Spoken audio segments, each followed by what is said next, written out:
I made a mistake, a 4-ton mistake.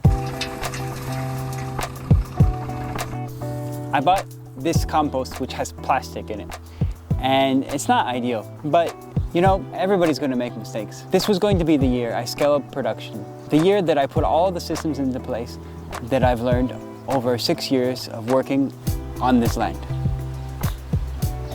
I bought seed. I improved and modified my makeshift greenhouse. I mulched. I bought in manure to amend the soil. I collected coffee grounds from cafes. I collected canes for my tomato plants. I had a sign made in hopes of selling to the public. And most importantly, with the help of Julianne, I was able to get my hands on that compost pile that you saw earlier. Even though the quality is not the best, it is difficult to get compost around here in these parts of Spain. And if it's happening to me, it's probably happening to so many other people around the world. Either it's hard to come across, or I'm not looking hard enough.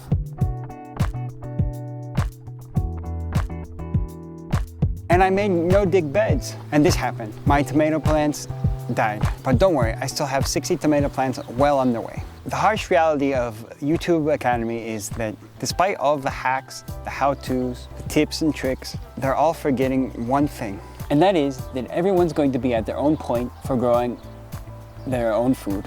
Some people might be at the point of trying to fund buying land or figure out how to grow food in a way that aligns with their values. And no one should be working for free, even if it's good for the planet. Until you get your boots on the soil and you're out there day in and day out gardening or farming, you're not going to know the hurdles you have to overcome. One thing is for sure, you'll make mistakes, tons of them. They may be similar to mine or completely unrelated. They may have to do with gardening or finances or something. And when you make them, and you will, be sure to get up on your feet again and keep working towards that goal of yours.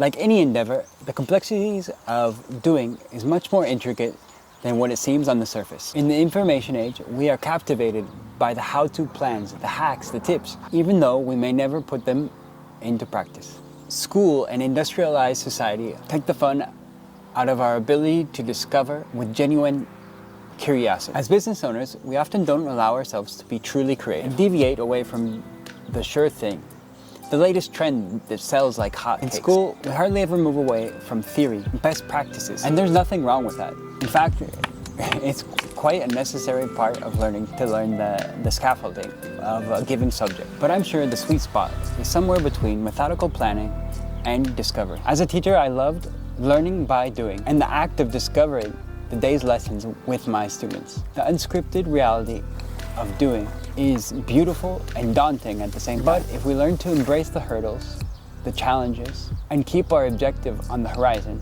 we can get over, in the long run, what might look like a little bump in the road. I know squash and pumpkin do well in nitrogen-rich compost. So this year, I'm going to make the most of a bad situation and plant as much squash and pumpkin that will come up in this bed.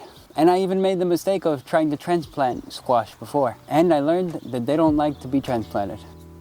I mean, this year is not going to be the scaled up market garden that I dreamed of. But at least I know one thing for sure. And that's that next season's going to be even better. So whatever it is you're doing out there, just keep on going and try again. So wherever you may be on your gardening journey, or whatever journey you may be on, I invite you to play with the curiosity of a child, to paint on the canvas of your garden like no one is watching, and to explore the act of creating with nature at your side.